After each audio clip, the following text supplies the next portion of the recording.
नमस्कारम। नमस्कारम। ऐसा रिस्पॉन्स दिया करो तो थोड़ा क्या एनर्जी फ्लो होती है। मेरी एनर्जी जा रही है तो तुम्हारी साइड से भी एनर्जीज आनी चाहिए ना, तो ही हम लोग पढ़ पाएंगे और मैं पढ़ा पाऊंगी। नहीं तो फिर क्या, मैं पढ़ा रही हूँ और तुम पीछे बैठ के, नहीं होना चाहिए।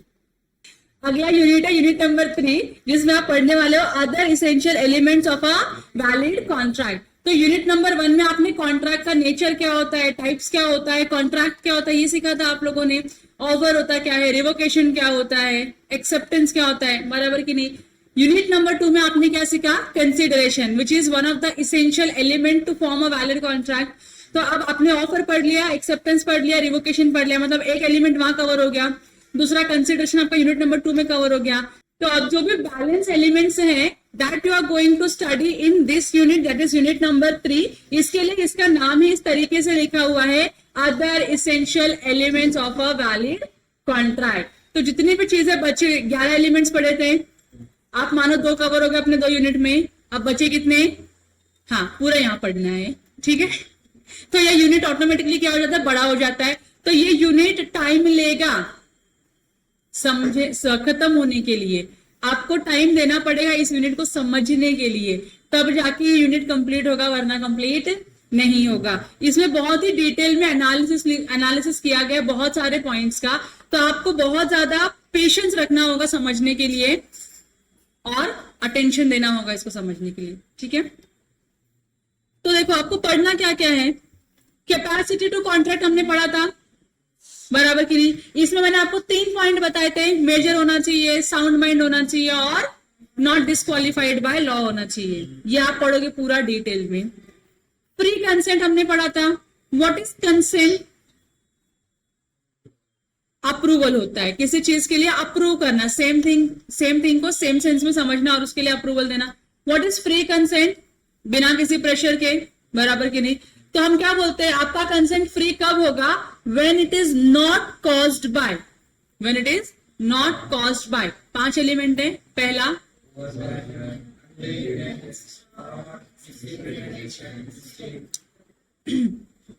कोवर्जन का है सेक्शन नंबर 15, अनड्यू इन्फ्लुएंस का सेक्शन क्या है 16 होगा।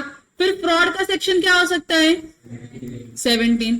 मिस रिप्रेजेंटेशन का क्या हो सकता है सेक्शन 18, बराबर। मिस्टेक का लगता है लेकिन होता नहीं है, 19 भी नहीं है, 19A भी नहीं है, तो इसका सेक्शन है 20, 21 एंड 22। ऐसे 2-3 सेक्शन है यहाँ पे जो आपको पढ़ने हैं, ठीक है। यहां तक क्लियर है आप लोगों को।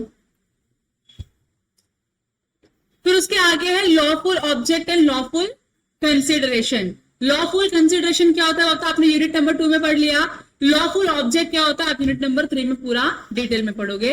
और फिर मैं बार बार आपको बोलती हूँ देयर आर सर्टेन अग्रीमेंट जिसको लॉ खुद फॉरबिड करता है। लॉ बोलता है ये अग्रीमेंट ही गलत है, आप अगर इस मैटर पे अग्रीमेंट करते हो, there are certain matters which are listed down, अगर आप इस मैटर्स में अग्रीमेंट करते हो तो आपका अग्रीमेंट क्या हो जाएगा, बाय डिफॉल्ट वॉइड अग्रीमेंट हो जाएगा। मतलब उसको कोई वैलिडिटी है क्या, नहीं है। यहां तक क्लियर है आप लोगों को। तो वो अग्रीमेंट्स कौन कौन से हैं वो आपको यहाँ पढ़ने हैं कि ऐसे कौन से अग्रीमेंट है जिसको लॉ ने खुद ने क्या करके रखा है, वॉइड डिक्लेयर करके रखा हुआ है। यहाँ तक क्लियर है आप लोगों को। तो बस इतनी सी चीजें हैं, लेकिन बहुत डिटेल में एनालिसिस है। इसके लिए इसको खत्म करने में हमको क्या लगता है, टाइम लगता है। ओके चलो, बस इतना ही आपको पढ़ना है इस पूरे यूनिट में, यूनिट नंबर 3 में। तो सबसे पहला क्या लिखा है, capacity to contract. Capacity to contract का मतलब क्या होता है, किसी पर्सन की ability to enter into a valid contract, to form valid contract, बराबर की नहीं। So capacity refers to the competence of the parties to make a contract.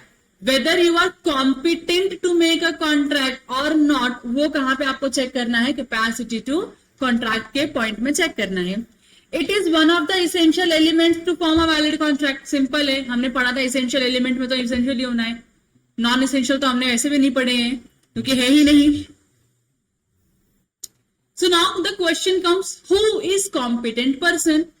क्या मैं कॉम्पिटेंट पर्सन हूं, क्या आप कॉम्पिटेंट पर्सन हो, क्या सड़क पे सोए हुए अंकल कॉम्पिटेंट पर्सन है, बराबर की नहीं। तो आप लोगों को समझना जरूरी है ना कि who is a competent person. तो उन्होंने बोला है सेक्शन नंबर 11 में। सेक्शन नंबर 10 में आपने क्या पढ़ा था? Essential elements of a valid contracts which are given under section number 10। Section number 11 क्या बोलता है?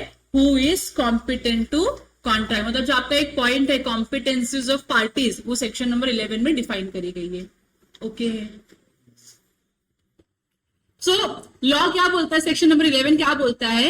Every person is competent to contract. तो पहले बता रहे कि हर एक इंसान कॉन्ट्रैक्ट करने के लिए कॉम्पिटेंट है, लेकिन कौन सा हर इंसान? Who is of the age of majority according to the law to which he is a subject. जिस लॉ के लिए आप काम करो, जिस लॉ के लिए आप कॉन्ट्रैक्ट में एंटर करो, उस लॉ के हिसाब से मेजॉरिटी की एज क्या होती है, उसके हिसाब से हम बताएंगे आप मेजर हो या नहीं हो। दूसरा, who is of sound mind, sound mind होना चाहिए। और तीसरा क्या है? Who is not disqualified from contracting by any law to which he is a subject. तो आपको किसी भी लॉ ने क्या नहीं किया है? डिस्क्वालिफाइड नहीं किया है to enter into any contract. यहां तक क्लियर है आप लोगों को? 3 कंडीशन। तो उसको सिंप्लीफाइड लैंग्वेज में कैसे लिखा है? Who has attended the age of majority. कैसे मालूम पड़ेगा किसी ने एज ऑफ मेजॉरिटी अटेंड किया है या नहीं किया है? हाँ, 18 running, 18 started, 18 completed, under 18, over 18 क्या है समझ में नहीं आता है। तो लॉ ने उसको भी क्लैरिफाई किया है कि इंडियन मेजॉरिटी एक्ट के तहत जिन्होंने भी 18 इयर्स कंप्लीट कर लिए, 18 इयर्स क्या कर लिए हैं? कंप्लीट कर लिए हैं, उसी को हम क्या मानेंगे? मेजर मानेंगे। तो मेरा रनिंग 18 इयर्स है, तो क्या मैं मेजर हूं? मेरा कल ही स्टार्ट हुआ है 18, क्या मैं मेजर हूं? नहीं। कल होने वाला है 18 शुरू, क्या मैं मेजर हूं? नहीं। I will be still treated as a minor. तो मेजर होने के लिए आपको क्या करना पड़ेगा? 18 इयर्स कंप्लीट करना पड़ेगा, ठीक है? 18 years has to be completed. Second क्या बोला है?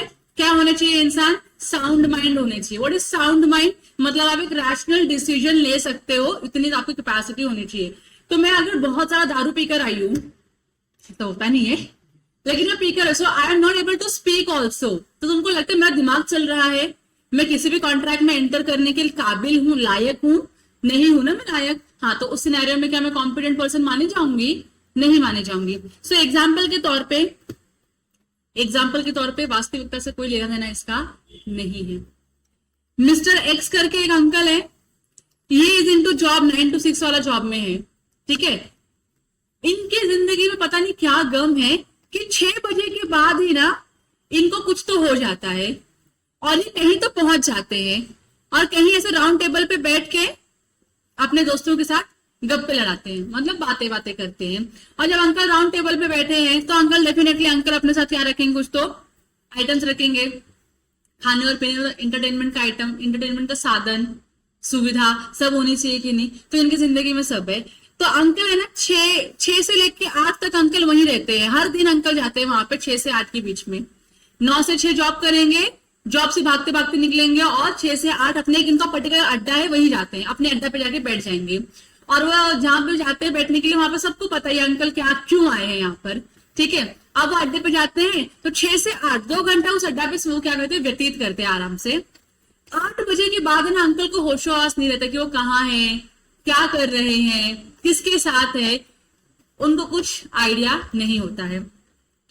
तो 9 बजे कोई तो जाता है उनके साथ, उनको पता है कि भैया अंकल तो अभी अपने होशो आवास में नहीं है, चलो अंकल के प्रॉपर्टी पेपर्स लो, अंकल का अंगूठा लगवा लो, हो गया काम, अंकल का साइन करा लो। कि अंकल को तो पता नहीं अंकल क्या कर रहे हैं, क्योंकि ही is not in his mind, बराबर की नहीं।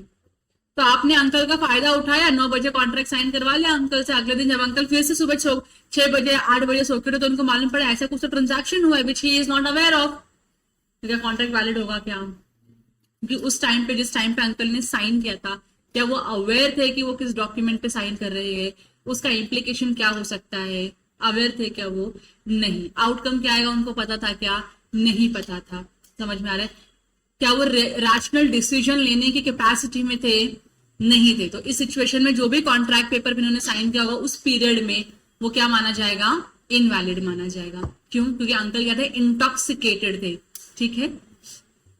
कोई पागल है, गजनी है, अब वो गजनी को पता पागलपन का मतलब गजनी को दौरा पड़ता था ऐसा, बीच में अचानक से शॉर्ट उतार के मिरर के सामने पूरा ऐसा बॉडी पे लिखा हुआ कुछ ना कुछ उसके रहता था। उस मोमेंट में अगर आप जाके उससे कॉन्ट्रैक्ट साइन करवाओगे तो क्या वैलिड कॉन्ट्रैक्ट होगा? नहीं होगा। क्यों? क्योंकि उस टाइम पे क्या वो एक रैशनल पर्सन है? नहीं है। जब वो रैशनल पर्सन ही नहीं है तो how can he make a valid contract? बराबर कि नहीं? तो he was not of a sound mind. कोई ऐसा इंसान उसको पागलपन का दौरा पड़ता है, मतलब कभी कभी सही रहता है, कभी कभी उसको पागल कुछ तो होता है, पागल जैसा बिहेव करने लगता है। तो जब वो पागलपन के दौरे से गुजर रहा है उस टाइम पे आप उससे कोई भी कॉन्ट्रैक्ट साइन करवा सकते हो क्या? करवाया तो कॉन्ट्रैक्ट वैलिड होगा क्या? नहीं वैलिड होगा। ये समझ में आ रहा है आप लोगों को? तो ये क्या है, साउंड माइंड की बात चल रही है। हाँ, लेकिन मैं बता रही हूँ, जब अंकल 9 to 6 के बीच में एकदम फिट एंड परफेक्ट पर्सन रहते हैं, तो इसमें आपने अंकल के साथ कॉन्ट्रैक्ट किया, क्या ये वैलिड होगा? यस, क्योंकि अंकल 9 to 6 में होशो आवाज में रहते हैं। बराबर कि नहीं? गजनी जब ब्लेजर पहन के आता है अपनी गर्लफ्रेंड को मिलने जाता है तो होशो आवाज में रहता है कि नहीं रहता है? उस टाइम पे आप उससे कॉन्ट्रैक्ट साइन कर लो, क्या वैलिड रहेगा वो? यस, वो वैलिड रहेगा। पागलपन का दौरा कभी कभी पड़ता है ना, लेकिन नॉर्मली तो सही पर्सन है वो। तो जब वो सही है, उसको पागलपन का दौरा नहीं आया है, उस टाइम पे अगर आप उसका कॉन्ट्रैक्ट करते तो कॉन्ट्रैक्ट वैलिड होगा क्या? हाँ या ना? यस, समझ में आ रहा है? तो जब एक रैशनल डिसीजन लेने की कैपेसिटी में होते हैं, उस सिचुएशन में होते हैं और आपने कोई कॉन्ट्रैक्ट साइन किया तो वैलिड होगा। जब वो इरैशनल बिहेव करते हैं, अपनी नॉर्मल कैपेसिटी में नहीं होते हैं, किसी भी तरीके के नशे में रहते हैं या इंटॉक्सिकेशन में रहते हैं, तो उस सिचुएशन में अगर आप उनसे कोई भी कॉन्ट्रैक्ट साइन कराओगे that will not be a valid contract. Clear हो गया? तो साउंड माइंड होना जरूरी है। और तीसरा क्या है, who is not disqualified from contracting by any law to which he is a subject. आपको किसी भी लॉ ने डिस्क्वालीफाई नहीं किया है, तो कोई टेररिस्ट है उसके साथ कॉन्ट्रैक्ट करोगे क्या? नहीं करोगे, लॉ ने डिस्क्वालीफाई करके रखा हुआ है। कोई पॉलिटिकल स्टेटस है, कोई पॉलिटिकल लीडर है जिनको डिस्क्वालीफाई करके रखा है कि आप डायरेक्टली कॉन्ट्रैक्ट में एंटर नहीं कर सकते हो। समझ में आ रहा है आप लोगों को? किसी किसी का कॉर्पोरेट स्टेटस इतना बड़ा होता है कि उसके साथ भी आप कॉन्ट्रैक्ट नहीं कर सकते हो। आप किंग और क्वीन के साथ कॉन्ट्रैक्ट नहीं कर सकते हो। समझ में आ रहा है आप लोगों को? तो देयर आर सर्टेन पर्सन जो कॉन्विक्ट है, जो जेल में बैठे हुए हैं, उनके साथ आप कॉन्ट्रैक्ट कर सकते हो क्या? समझ में आ रहा है? क्योंकि ऑलरेडी उनको किसी ना किसी क्राइम के लिए जेल में डाला गया है। How can you make a contract with him? How can you make a valid contract in fact? बराबर की नहीं? हाँ, तो कुछ लोगों को क्या करके रखा है, डिस्क्वालीफाई करके रखा है। मैं गरीब भिखारी हूँ, चवन्नी नहीं मेरे जेब में, मेरे को कोर्ट ने पेपर पे लिख के दिया कि Aarti Vishwakarma stands insolvent from now onwards. मैं इंसॉल्वेंट, मेरे को कोर्ट ने डिक्लेयर कर दिया। आप मुझे बताओ, क्या मैं किसी के साथ वैलिड कॉन्ट्रैक्ट कर सकती हूँ? नहीं कर सकती, क्योंकि मुझे लॉ ने डिस्क्वालीफाई कर दिया। आई एम इंसॉल्वेंट पर्सन, और इंसॉल्वेंट पर्सन कॉन्ट्रैक्ट नहीं कर सकता है। ये क्लियर है आप लोगों को? तो देयर आर सर्टेन पर्सन, इसकी लिस्ट ऑफ कैटेगरीज देके रखी हुई है कि इनको क्या करके रखा हुआ है, डिस्क्वालीफाई करके रखा हुआ है किसी भी तरीके के कॉन्ट्रैक्ट में एंटर करने के लिए। तो आप उनके साथ भी कॉन्ट्रैक्ट अगर करोगे तो क्या कॉन्ट्रैक्ट वैलिड होगा? नहीं होगा। तो उनको छोड़ के जो नॉर्मल इंसान होते हैं, जिंदगी में बहुत सारे नॉर्मल इंसान पड़े, उनसे कॉन्ट्रैक्ट करो आप, तो आपका कॉन्ट्रैक्ट क्या होगा? वैलिड होगा। यहाँ तक क्लियर है? तो यहाँ पे यूनिट नंबर 3 में अगर आप देखोगे तो पहला आपको बहुत ही बेसिक सा यहाँ पे इंट्रोडक्शन दिया हुआ है, आपको घर पे बैठ के पढ़ना है। ये मैंने आपको पढ़ा दिया, हु इज कॉम्पिटेंट पार्टी। अब हम पढ़ने वाले हैं age of majority. Age of majority में मैंने आपको इनफैक्ट बता ही दिया है, जिन्होंने क्या करके रखा है, कंप्लीट कर लिया। कितने ईयर्स? 18 ईयर्स कंप्लीट कर ले तो उसको हम क्या बोलेंगे, आप मेजर हो चुके हो। ठीक है? अब इसके बाद आता है law relating to minor's agreement और पोजीशन ऑफ अ माइनर। देखो, लॉ बोलता है कि माइनर कॉन्ट्रैक्ट में एंटर नहीं कर सकता, क्योंकि माइनर क्या है, इनकॉम्पिटेंट पर्सन है to enter into any contract. क्यों इनकॉम्पिटेंट बोलते हैं? उनको लगता है कि जो भी अंडर 18 वाले लोग होते हैं उनको दिमाग नहीं होता है, मतलब कम दिमाग होता है ना, ऑफेंस मत लेना, दिमाग नहीं होता, हम सीए फाउंडेशन कर रहे हैं, ऐसा नहीं। आप लोग रैशनल डिसीजन नहीं ले पाते हो, प्रोज एंड कॉन्सिक्वेंसेस सोच नहीं पाते हो किसी भी कॉन्ट्रैक्ट में एंटर करने का। तो आप लोग एक्साइटमेंट में कॉन्ट्रैक्ट में एंटर तो कर लेते हो, लेकिन बाद में क्या होता है, बहुत सारे ऑब्लिगेशन अराइज हो जाते हैं। इसके लिए लॉ ने बोला कि हम अज्यूम करेंगे कि माइनर को वैसे भी हमने डिस्क्वालीफाई करके रखा हुआ है, आप उनके साथ कॉन्ट्रैक्ट करते हो तो आप बेवकूफ हो, माइनर बेवकूफ नहीं है। समझ में आ रहा है आप लोगों को? तो अगर माइनर ने किसी के साथ अग्रीमेंट साइन किया, या माइनर बोलता है कि कॉन्ट्रैक्ट किया है, तो उसका पोजीशन क्या होगा, उस कॉन्ट्रैक्ट में माइनर का पोजीशन क्या होगा, या जो माइनर ने अग्रीमेंट किया उस अग्रीमेंट की वैलिडिटी क्या होगी, वो आपको समझना है।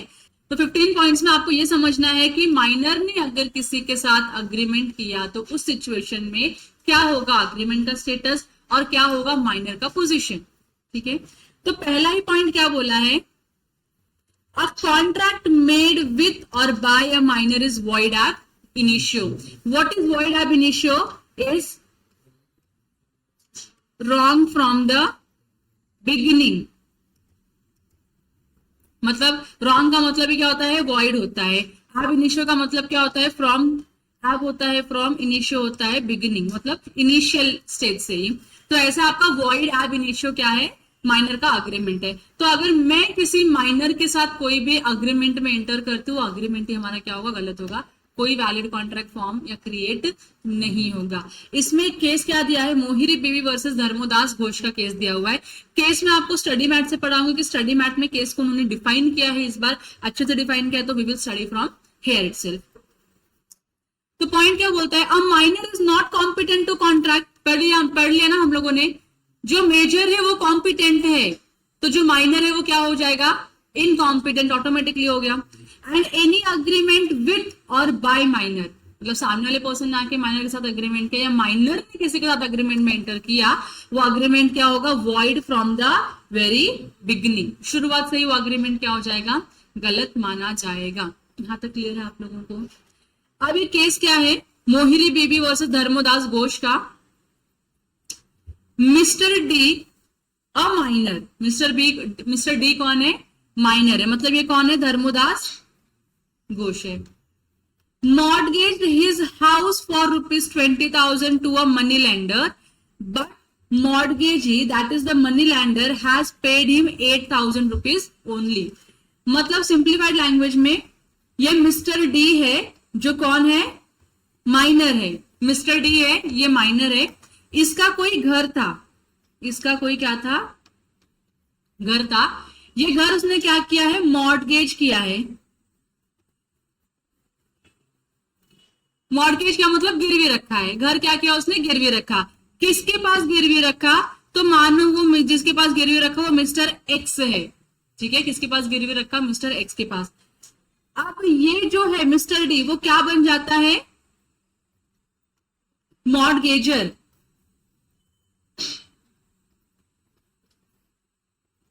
और मिस्टर एक्स कौन हो जाते हैं, मॉर्टगेजी, मतलब जिन्होंने क्या दिया है, जिनके पास आपने क्या रखा है, गिरवी रखा है। तो ये अंकल क्या करेंगे, आपको इस घर के बदले में क्या देने वाले हैं, पैसे देने वाले हैं। फिर से पढ़ते हैं, mister D a minor mortgaged his house for ₹20,000 to a money lender. तो ये अंकल कौन है, मनी लेंडर है।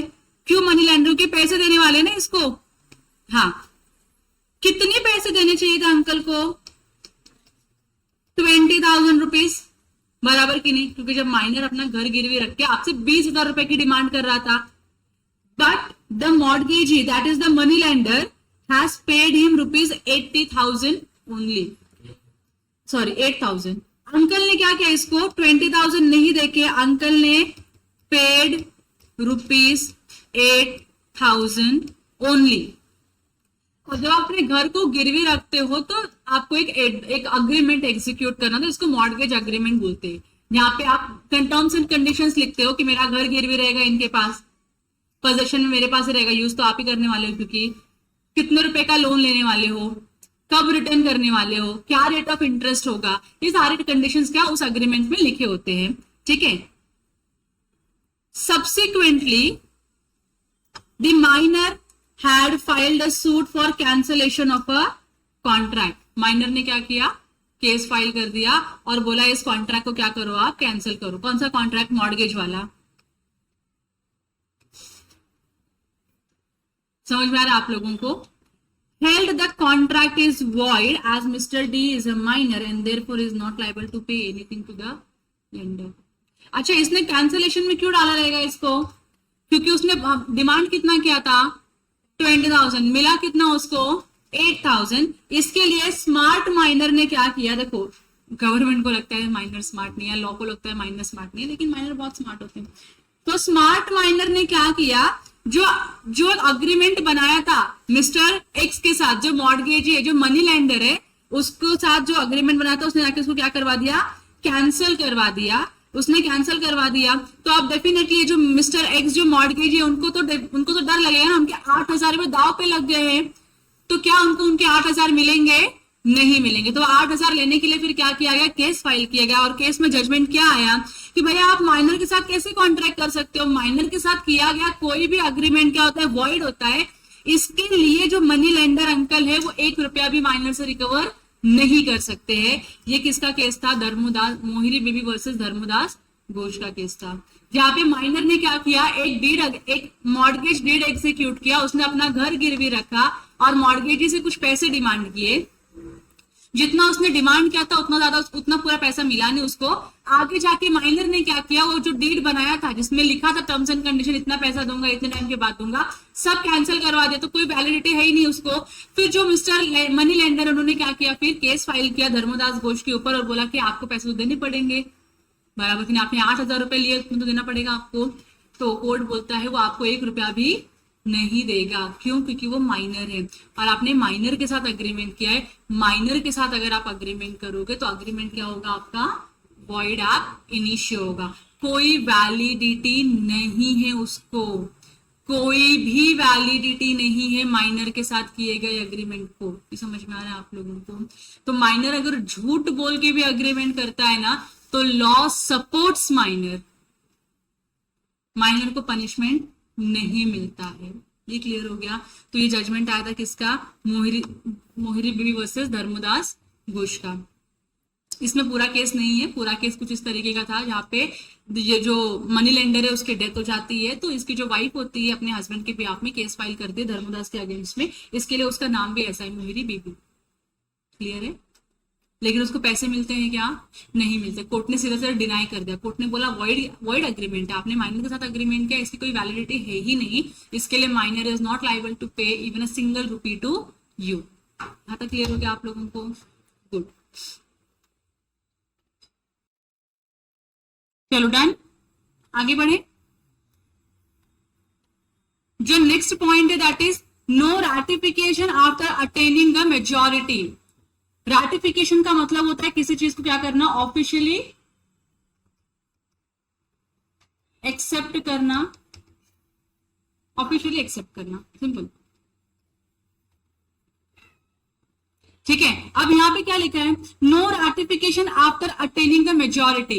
रैटिफिकेशन नहीं कर सकते हो, मतलब आप उसको ऑफिशियली एक्सेप्ट या कंफर्म नहीं कर सकते हो। क्या कंफर्म नहीं कर सकते हो?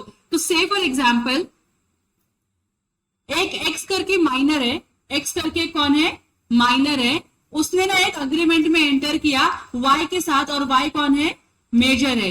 ये लोगों ने मिलकर एक अग्रीमेंट किया कि हम क्या करेंगे, बिजनेस करेंगे, पैसे कमाएंगे और बहुत सारे पैसे कमाएंगे हम लोग। ऐसा लोगों का क्या था, एक ऑब्जेक्टिव था।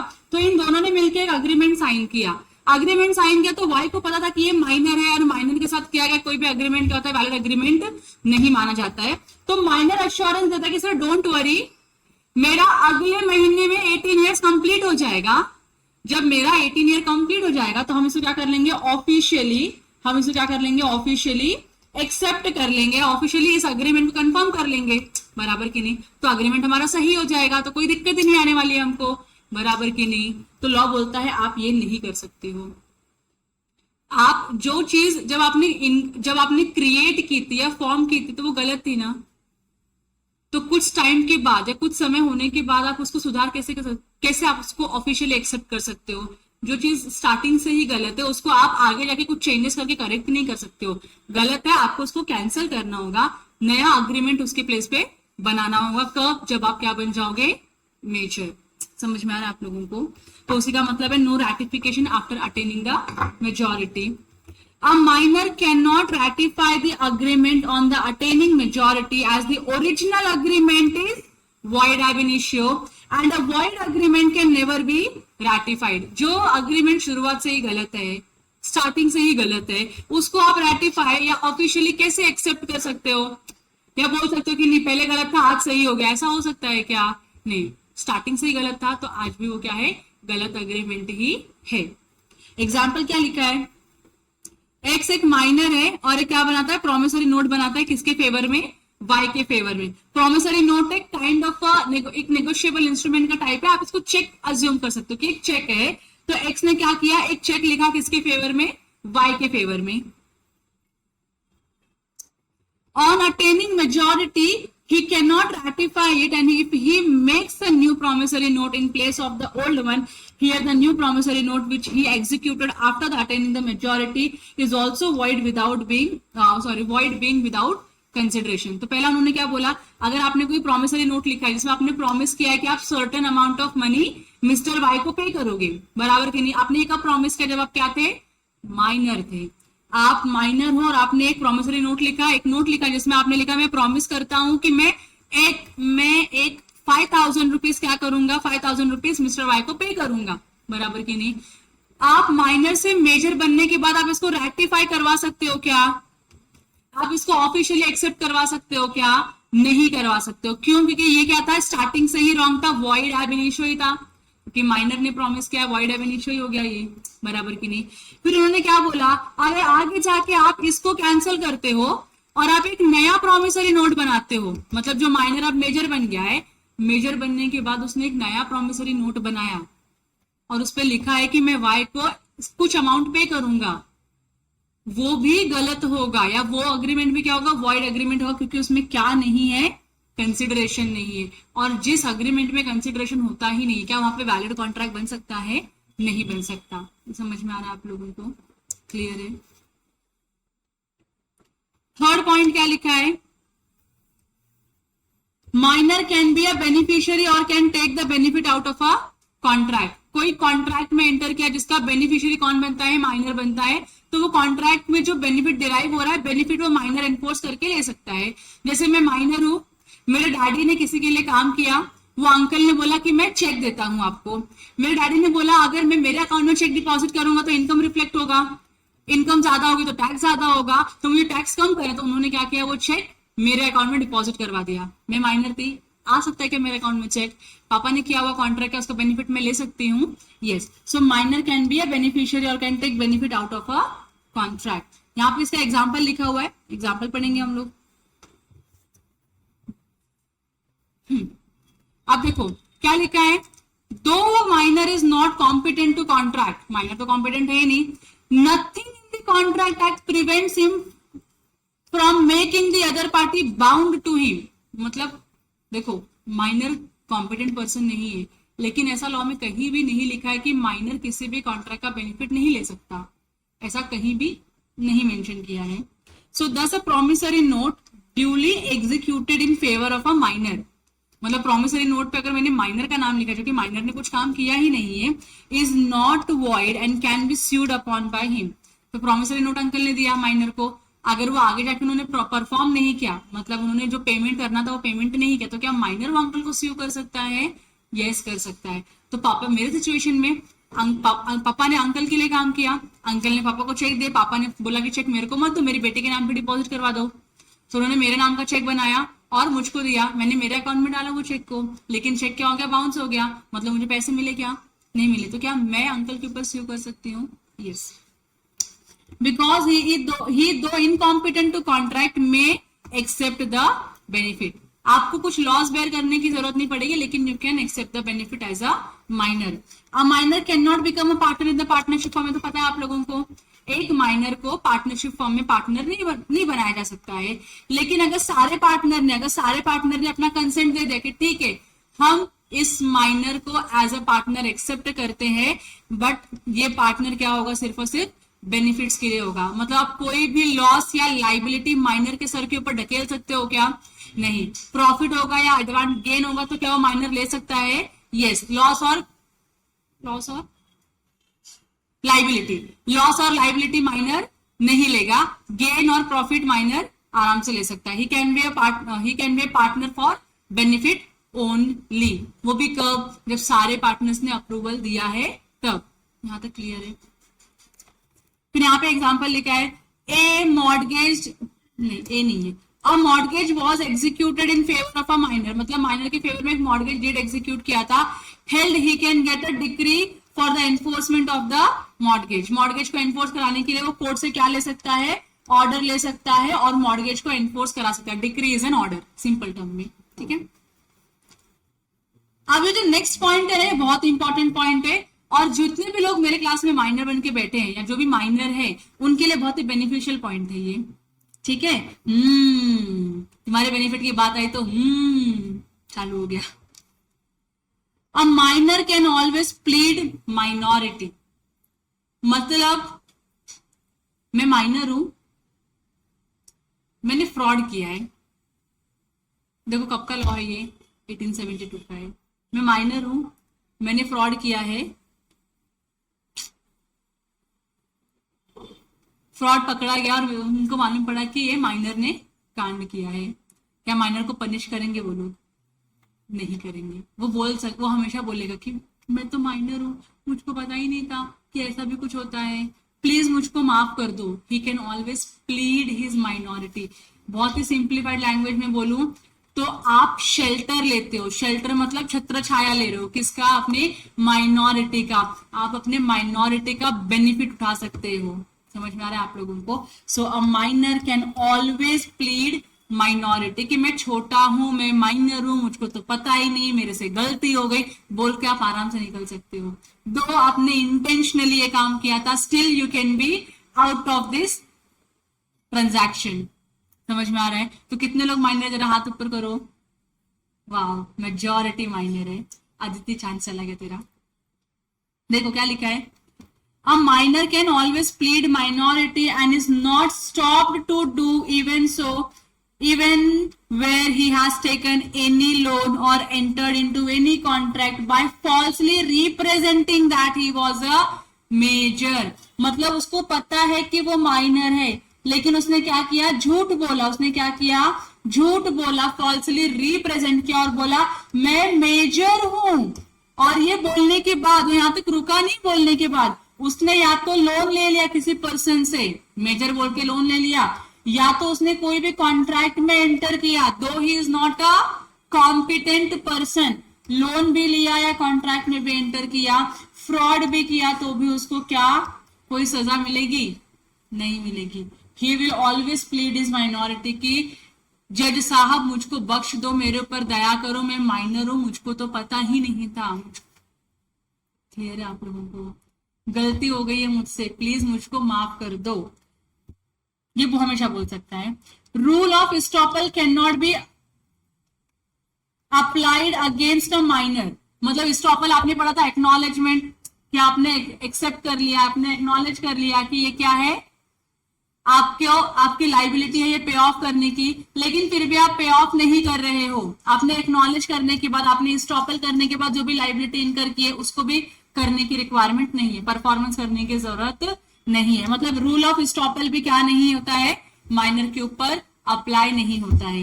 It means he can be allowed to plea his minority in defence.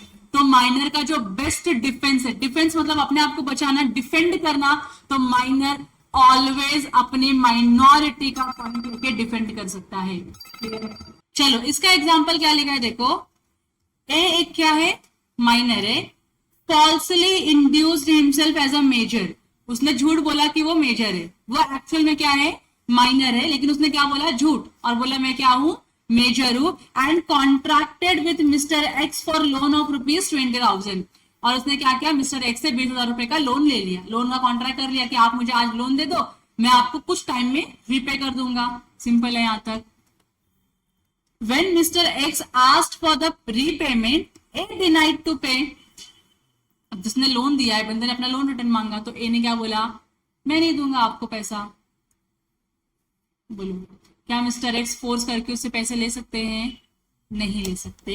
He pleaded that he was a minor, so cannot enter into any contract। देखो, चोरी भी और सीना जोरी भी। मतलब तुम माइनर हो, तुमको पता होने के बाद भी तुमने झूठ बोला कि तुम मेजर हो, तुमने इनोसेंट पर्सन के साथ कॉन्ट्रैक्ट किया, झूठ बोल के कि तुम मेजर हो, उस पर्सन ने आपको 20,000 रुपए भी दिए, और जब वो पैसे अपने मांग रहा है तो आप बोलते हो नहीं मैं तो माइनर हूं, मैं कहां से आपको पैसे दूं, मैं तो नहीं दूंगा आपको पैसे। चलेगा क्या ये? नहीं चलेगा। लेकिन क्या आप माइनर हो? Can you plead your minority? Yes. चलो ध्यान दो, कोर्ट ने क्या जजमेंट दिया? A can not be held liable for repayment of the amount. खत्म। कोर्ट ने सीधा सीधा डिक्लेरेशन दे दिया कि A is not liable to repay any amount. यहां तक क्लियर है आप लोगों को? मुझको एक बात बताओ, ये सिचुएशन में ए ने 20,000 रुपए का लोन लिया, झूठ बोल के लोन लिया, माइनर था, मानो उसने 20,000 में से 15,000 खर्चे कर दिए, अभी भी उसके पास वो लोन के 5,000 रुपए बचे हुए हैं, तो क्या वो 5,000 रुपए इसको रिटर्न देने की लाइबिलिटी अराइज होगी? देना पड़ेगा उसको 5,000 रुपए रिटर्न।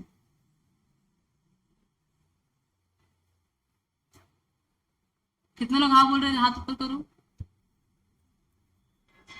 कितने लोग ना बोल रहे हैं, हाथ ऊपर करो। कितने लोग कुछ नहीं बोल रहे।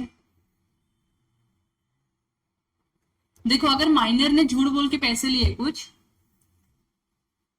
अब ये 20,000 में से अगर उसने 15,000 ऑलरेडी एक्सपेंड कर दिए ना, मतलब खर्चे कर दिए हैं, तो स्टिल ही हैज अ 5,000 का बैलेंस अमाउंट, तो court will order minor to repay the 5,000 rupees जो उसने खर्चा नहीं किया है। मतलब जो भी अनस्पेंट मनी होगा ना, जो भी अनस्पेंड मनी होगा ना, कोर्ट डायरेक्शन देगी माइनर को कि भैया जो 5,000 तूने नहीं खर्चे किए ना, कम से कम उतना रिटर्न करो, उसकी जान में जान आएगी थोड़ी सी। समझ में आ रहा है आप लोगों को, इतना हो सकता है। आगे लिखा है how ever if he has not spend the same he may be asked to repay it, but the minor shall not be liable for any amount which he has already spent, even though he has received the same by the fraud. मतलब आपने fraud करके भी अगर वो 20,000 रुपए receive किए हैं और आपने खर्चे कर दिए हैं, तो आप लाइबल नहीं हो रीपे करने के लिए। हाँ, अगर आपने फ्रॉडुलेंट तरीके से वो पैसे लिए हैं और आपके पास कुछ भी अनस्पेंड मनी बचा हुआ है, तो कोर्ट आपको गाइड करेगी, डायरेक्ट करेगी कि वो जो बैलेंस फिगर है जो आपने खर्चा नहीं किया उतना आप क्या कर दो, उसको रिटर्न कर दो। यहां तक क्लियर है। Thus, a minor can always plead minority and is not stopped from doing so, even where he had produced a loan entered into some other contract by falsely representing that he was of a full age when in reality he was a minor. Clear है आप लोगों को?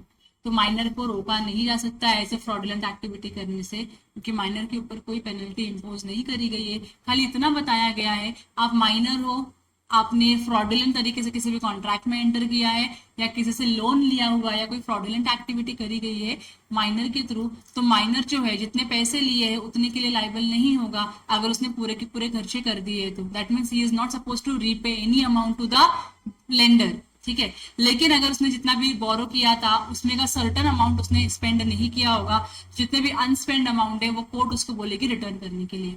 जो उसने already खर्चा कर लिया है कोर्ट उसका कुछ नहीं करेगी। आप मतलब जो लेंडर है वो उससे 1 रुपया भी रिकवर नहीं कर सकता जो ऑलरेडी खर्चे हो चुके हैं। यहाँ तक क्लियर हो गया आप लोगों को? सिंपल है। तो ये लाइन आपको हमेशा याद रहनी चाहिए, a minor can always plead minority, so it always act as a shelter to the minor. मतलब आप सामने से कितना भी आप उसके ऊपर अटैक करो, minor will be under protection of the minority. समझ में आ रहा है? इसको कुछ होगा नहीं। यहां तक ओके आप लोगों को? अगले जो पॉइंट्स है वो पॉइंट नंबर 5, 6, 7 जो आगे के पॉइंट्स है थोड़े और इंपॉर्टेंट है। ये भी इंपॉर्टेंट है एग्जाम पॉइंट ऑफ व्यू से, केस बेस्ड क्वेश्चन आ सकता है इसके ऊपर आपको, तो you have to understand the example very nicely. इसके लिए मैं आपको मॉड्यूल से ही एग्जांपल्स रेफर करवा रही हूँ, ठीक है। एक ब्रेक लेते हैं 10 मिनट का। After 10 minutes we will rejoin and we will start with the next point. This is very important point, mark it as a very important. इसके ऊपर से क्वेश्चंस आते ही आते हैं, तो अच्छे से मार्क कर लो। अच्छे से पढ़ेंगे ब्रेक के बाद, ठीक है।